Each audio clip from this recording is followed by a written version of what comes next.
Hello Aries, this is a timeless love variant reading where we discuss however love may be absent or present in your life, or you may just be here because you caught a vibe and seeing whether or not anything within the storytelling time is yours. Please bear in mind a few other details while we get ready for your reading. I am Master 7th, aka 7th, that reads these energies for you. Please let me know who she is, what she's all about, and what I have to offer. More details via the description box below. Just for some insight, I am a master healer that provides remote wellness and or tarot intuitive insights. There are other various links in the description box to help you navigate this channel and gain access to my sister's channel. For this reading may provide you universal justice should you be here in Aries, being in your sun rising and or Jupiter position. Should it be anywhere else that you're aware of, you may be in search of emotional redemption. I ask that you consider checking out my sister channel, or just in general may benefit from the content over there. Bear in mind that all the content between both channels are timeless for your viewing pleasures. Let me go collect all this mess. Oh.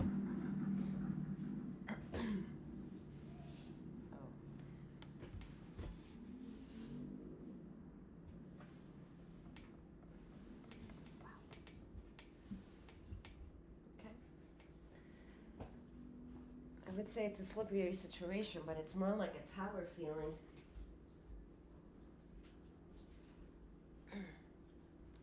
Maybe you're trying to hold on to something that just no longer has the energy to be able to be kept together in any which way you want to fantasize it to be together. Anyway, please remember that this is not a one-to-one reading. This is, however, a general collective insight. Take what resonates and leave the rest behind using your discernment.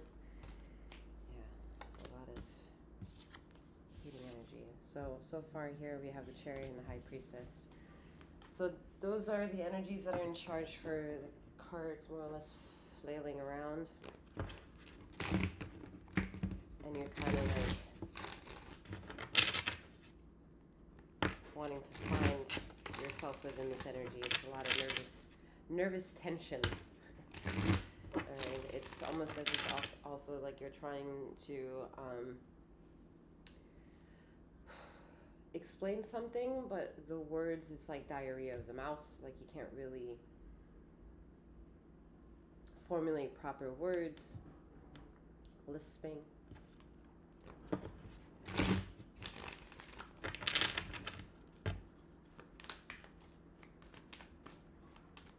lot of out of breath energy, okay?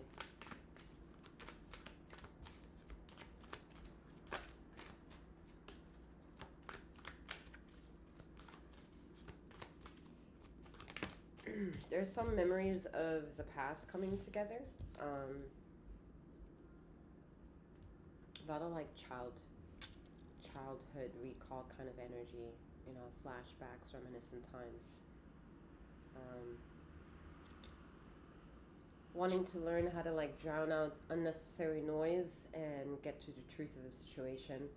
I think the concept here is to remember that heading towards the truth of the situation is an opportunity to realign oneself. However, it is not the source of alignment. Okay. However, truth more or less attaches itself to the Velcro of your being is however honest you are to accept the truth that want to come to you or operate through you. This is a lot of pressing times of what triggers your faith, what triggers your belief system. You know, where do you take your temple of knowledge, or where do you get your temple of knowledge from? Can you find the narrative by reading between the lines? The Star card. So a lot of this chaotic energy of a bubble that we're in right now is about letting chapters define themselves. It's not about you becoming so much the author and knowing how to witness and the story be an end.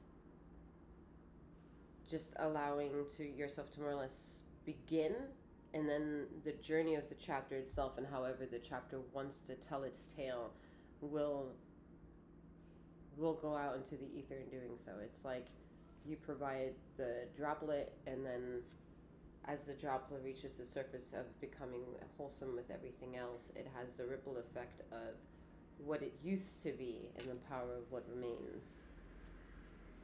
And as that, gets less and less, the ripples die out. But the point of the water droplet hitting the surface level is the first point of death, and however many ripples come after that is the continuum, or more or less the afterlife of the droplet. So it's formulating that philosophical relationship between the droplet of your doing into the infectious way it impacts that of which it is that it comes in contact with. And that has to do with everything that you get in contact with. Relationships, people, places, things.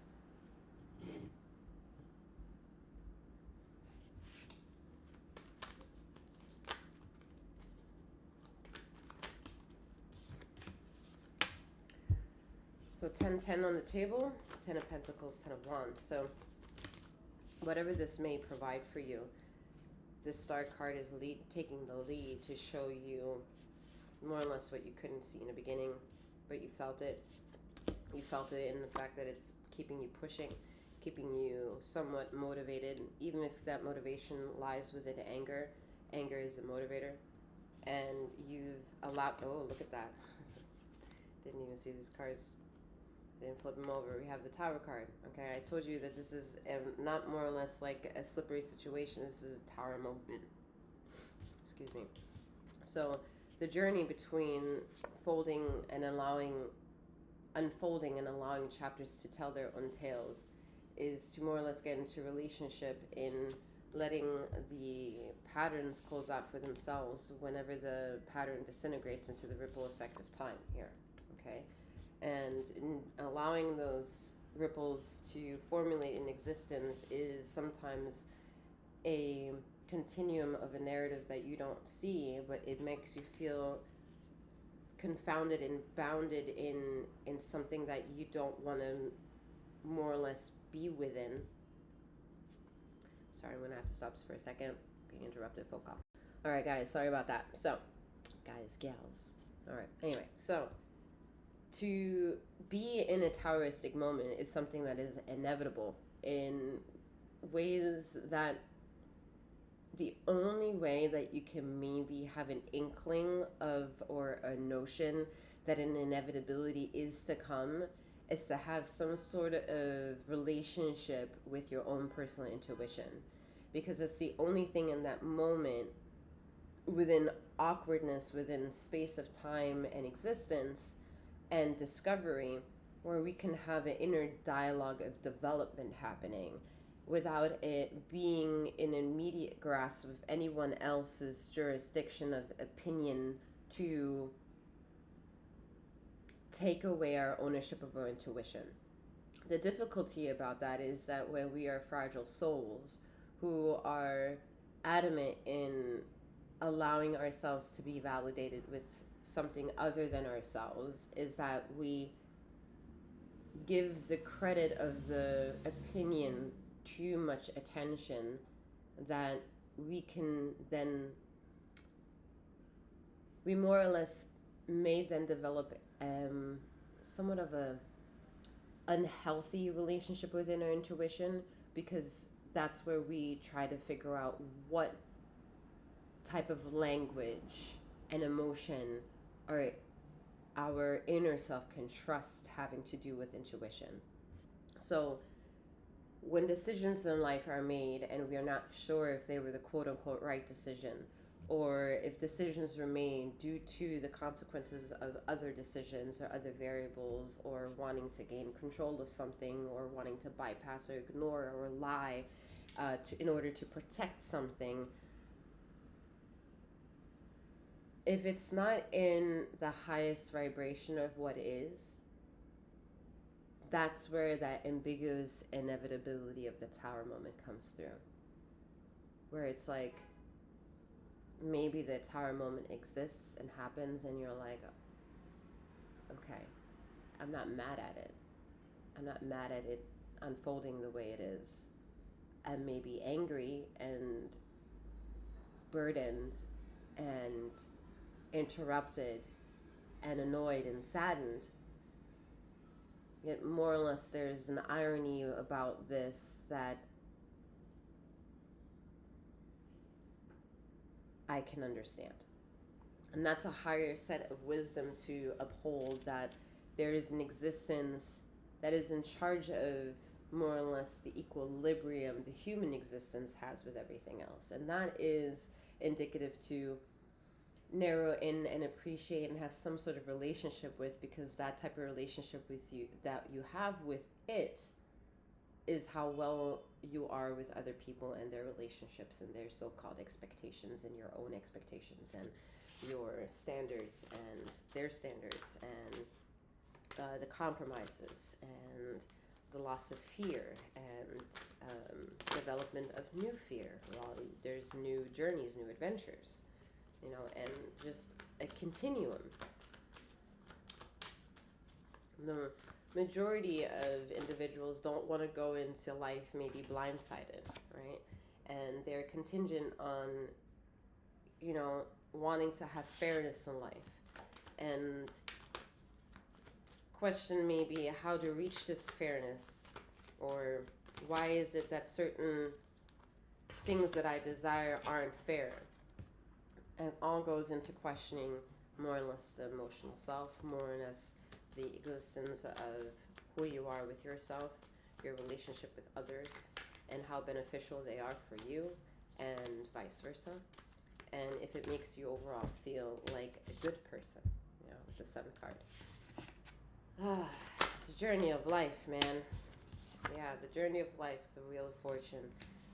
Nothing is set in stone while everything feels exactly right.